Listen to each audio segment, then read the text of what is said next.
The NFL playoffs are officially upon us. We dive into the Miami Dolphins sneaking into the playoffs, the Houston Texans giving up the number one overall pick for a win. Everything you need to know heading into the playoffs and more coming up next here on Locked On NFL. You are Locked On NFL, your daily NFL podcast. Part of the Locked On Podcast Network, your team every day.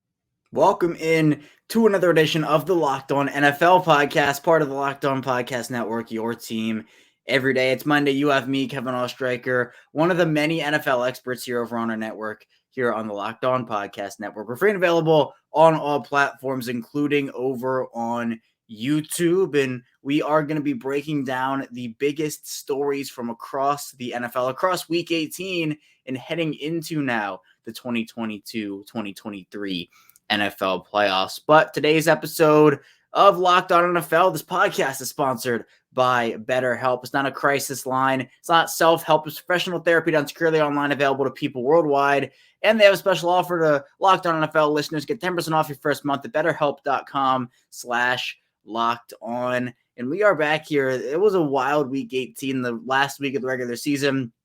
In the books, there were plenty of races to keep track of. Obviously, all of the new rules that were in place with the scary Damar Hamlin situation and how that impacted the league with the Week 17 game between Buffalo and Cincinnati being called a no contest.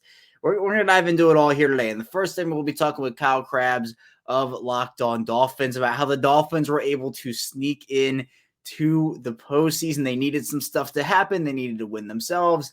They got it all. They are the AFC 7 seed. Then in the second segment, we'll take a bit of playoff break and dive into the Houston Texans with John Hickman of Locked On Texans, who actually sacrificed the number one overall pick for a win. And they actually also fired their head coach in Lovie Smith. So we'll talk with John Hickman of Locked On Texans about that in the second segment. And then finally, I'll be taking you home in the final segment. We'll dive into the rest of the playoff action from Week 18 that had playoff implications. We'll also be looking at just what to look for as the playoffs start, playoff scheduling, and more. So without any further ado, let's now first dive into our conversation with Kyle Krabs of Locked On Dolphins.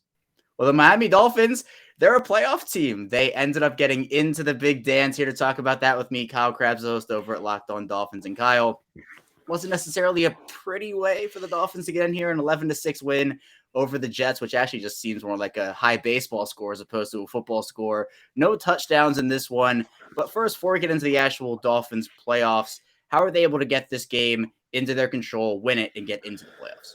Yeah, I think you look at a couple things for them. No turnovers offensively. The turnovers have killed them in recent games. The Patriots had a pick six in the previous contest that they played, and that really swung the whole momentum of that contest. Well, the Skylar Thompson played a full 60 minutes, and that in itself for backup quarterbacks, starting and finishing a game has been a hardship for them. So that's a notch in their belt, I suppose. But taking care of the football and having success on the ground, they rushed over 30 times for over 5 yards a carry. We've seen the potential for this team.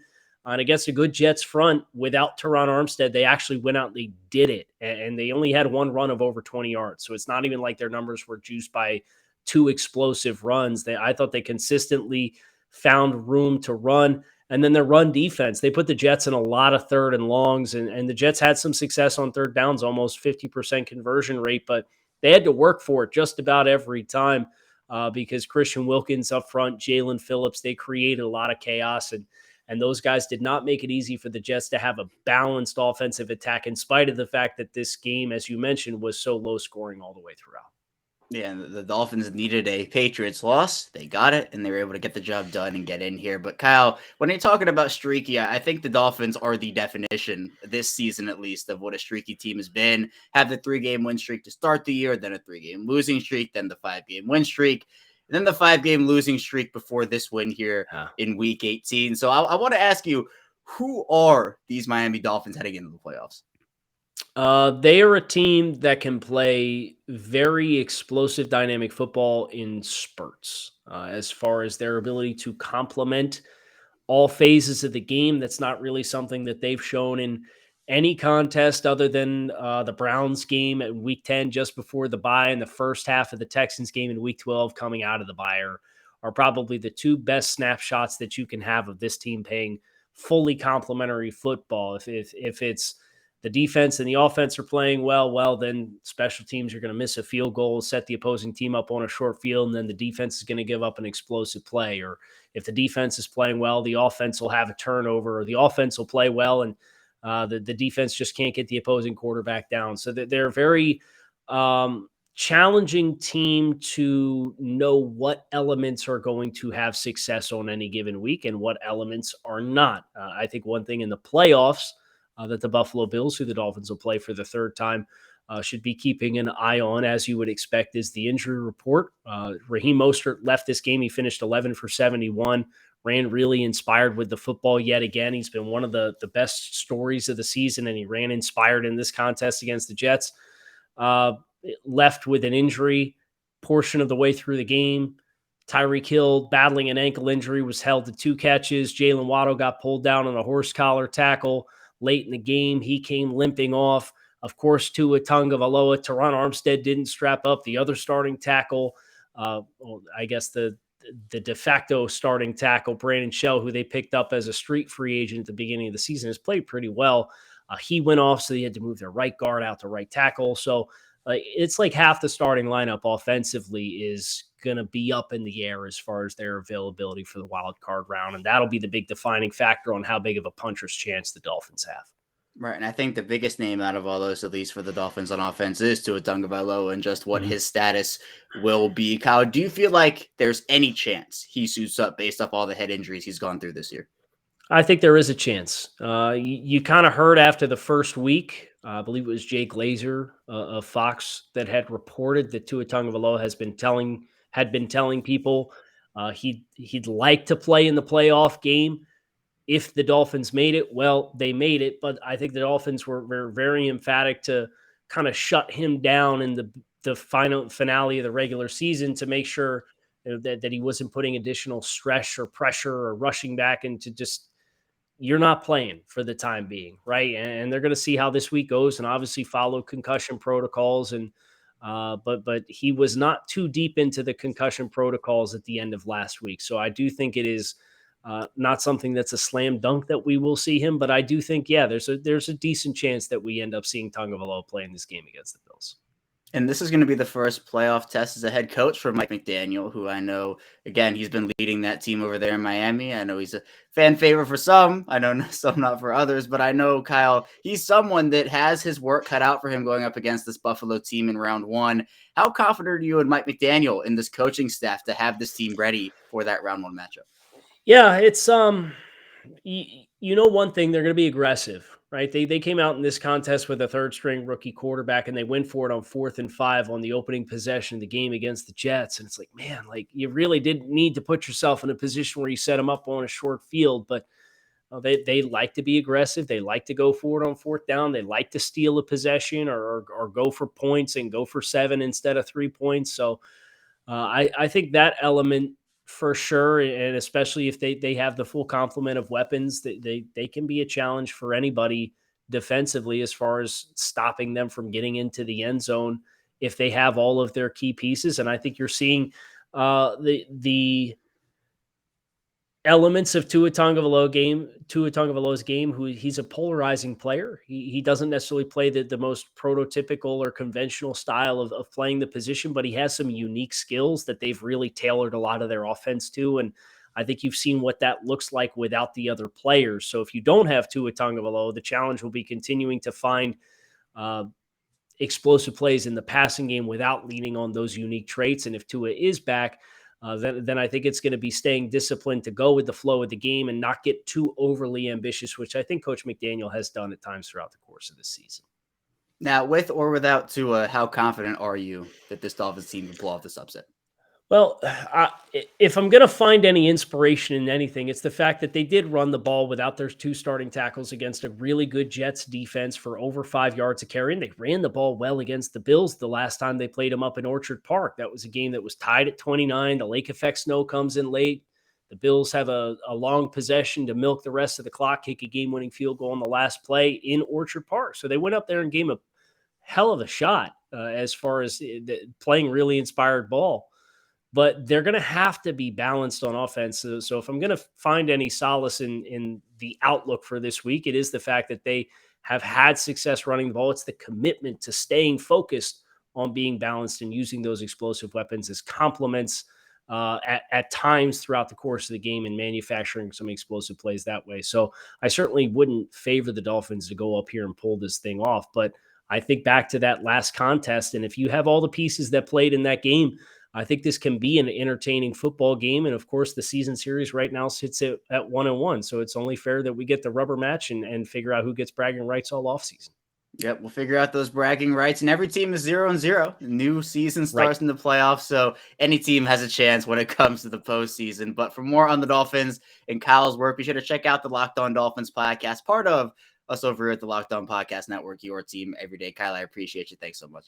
The Dolphins got the job done, and now we'll wait on the status of Tua Tagovailoa to see if he'll be able to suit up in this game or if it will be another backup for the Dolphins as they do head to Buffalo to play that Buffalo team. Coming up, though, in our second segment, we'll be diving in with our conversation with John Hickman of Locked On Texans about how they gave up the number 1 overall pick to secure a win. So be sure to stay tuned. So a ton to dive into on the show. But first, this episode is sponsored by Tommy John. And mornings can be brutal, so here's a tip for tackling the day in comfort. Grab new Tommy John loungewear and take cozy wherever you go. When you start the year in Tommy John, you're that much more comfortable, so you can do everything better. From Tommy John loungewear, pajamas, and underwear, they have dozens of comfort innovations like luxuriously soft tri-blend and micromodal fabrics with 4-way stretch, and with over 20 million pairs sold and thousands of 5-star reviews. People love Tommy John. That's why Tommy John doesn't have customers.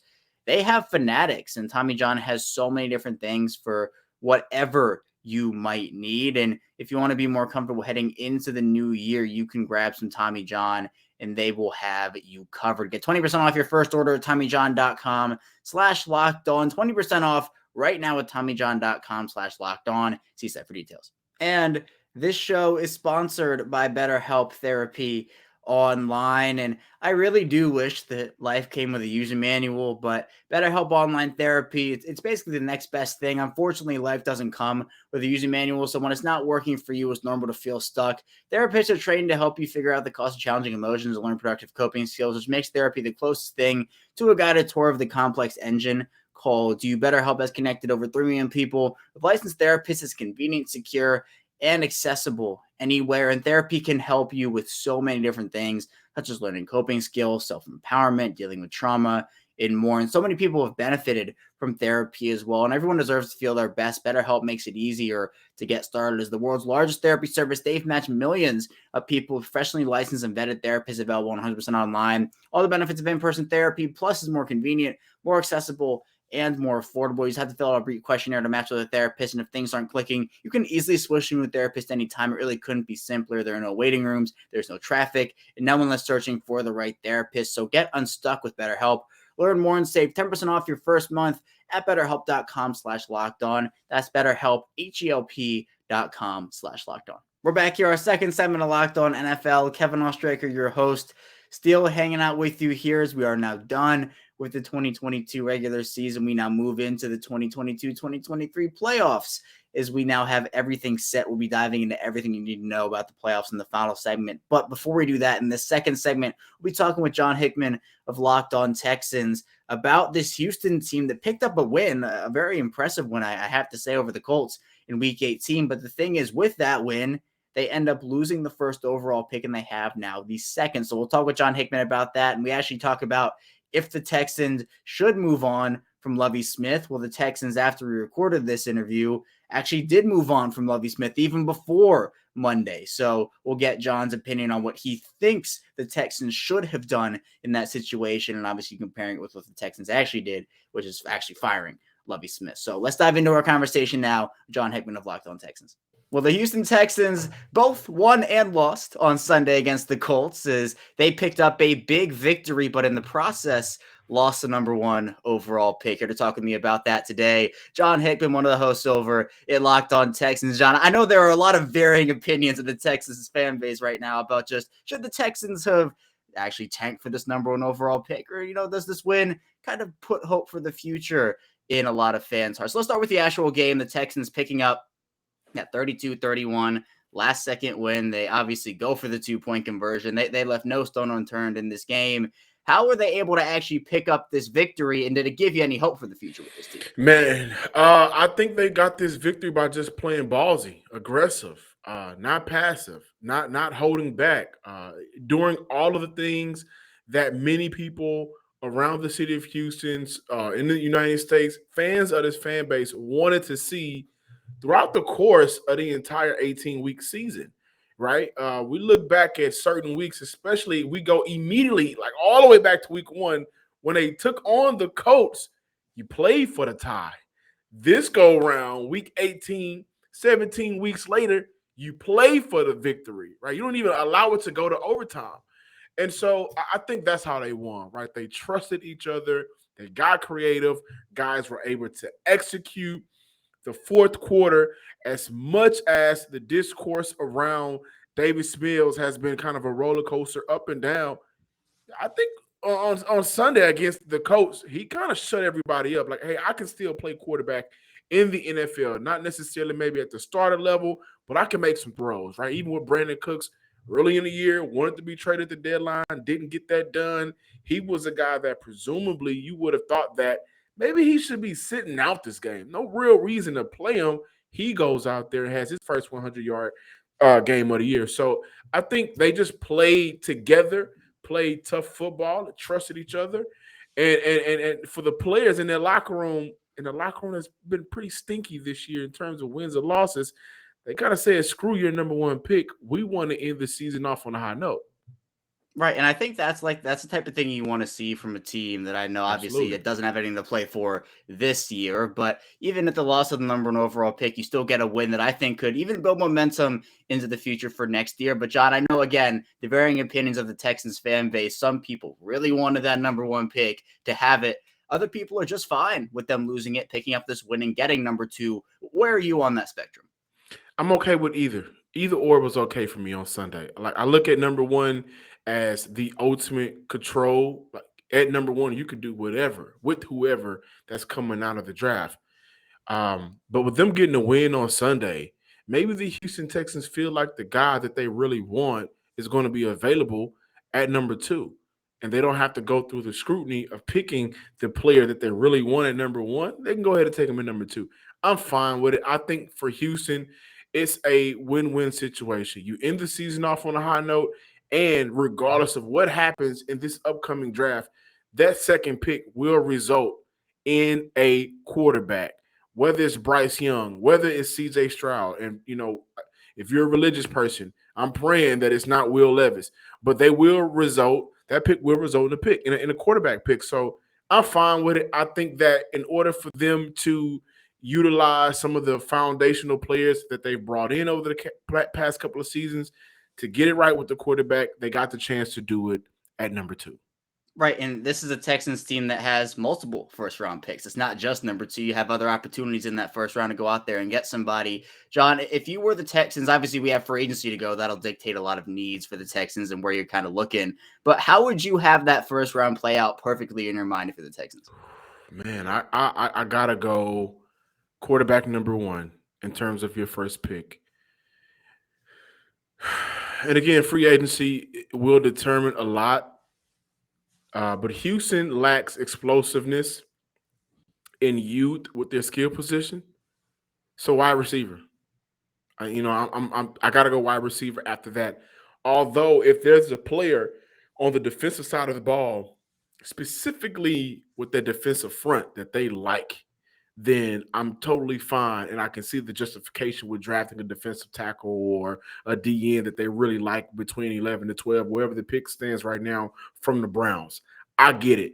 But if it was me, I would go quarterback number 1, get some youth and explosiveness for my quarterback to throw to by bringing in and drafting a wide receiver.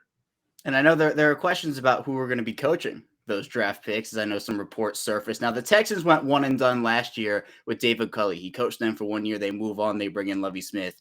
Is this another one and done year for the Texans with maybe even some other moves up at the top? What would you personally do here, John? Would you keep Lovie Smith on, or would you try to move on and maybe find someone else? That's a great question. And honestly, from the things that I've heard, there's a lot going on. So I don't know if Houston will actually move on from Lovie Smith.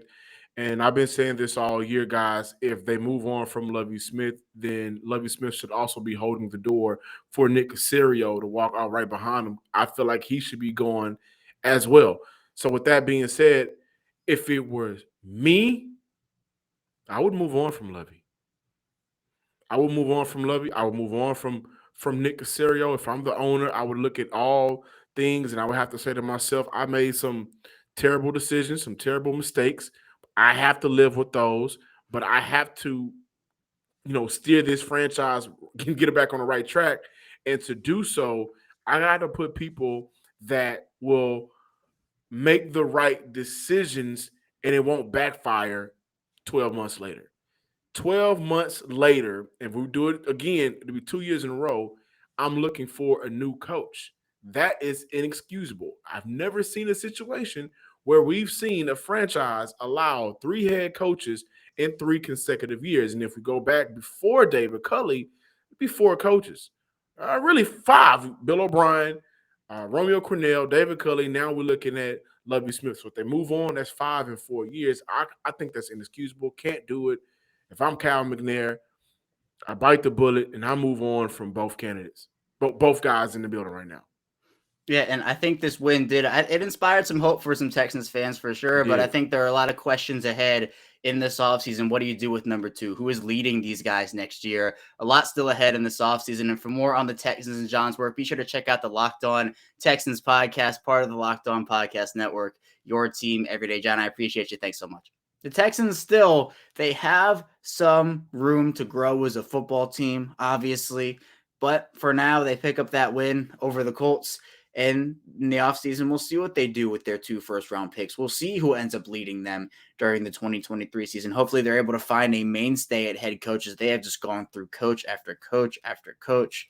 So hopefully the Texans can get things right this time around. But let's head into our final break. When we get back, we'll be diving into everything you need to know for these 2022-2023 NFL playoffs. So be sure to stay tuned. Still a ton to talk about here on Locked On NFL. But first, this episode is sponsored by Ultimate Football GM, and I'm really excited to tell you about our new partner and sponsor of today's episode, the mobile game Ultimate Football GM. And if you've ever dreamed of becoming an NFL general manager or managing your football franchise, your dream can come true, and this game is definitely for you. You can manage every strategic aspect of your team. You can play through the season and lead your team to glory. You're responsible for things like hiring the right coaches and coordinators, trading players, making draft picks, navigating your franchise through free agency in the draft, and all the ups and downs of the season, and all this in a challenging and realistic game world.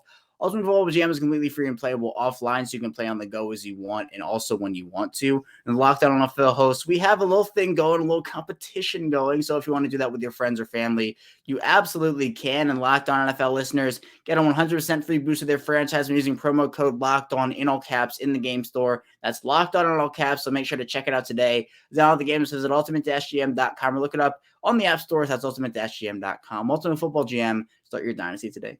We return here with our final segment at Locked On NFL.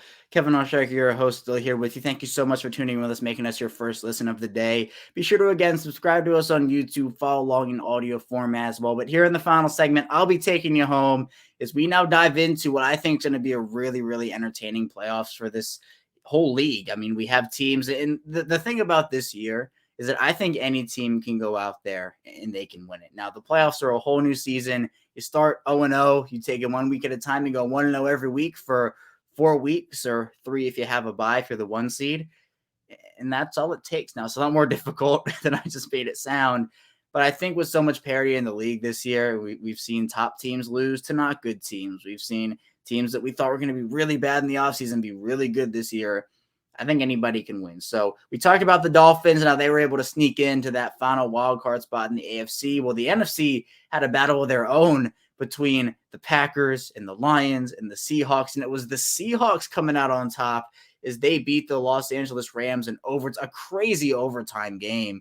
The Rams had a couple of chances. Now, the referees were, I'll say, interesting in this game, but it doesn't matter at the end of the day. Seattle gets the 19-16 win. Then you have that Packers and Lions game, which for the Packers, it was a win and in situation.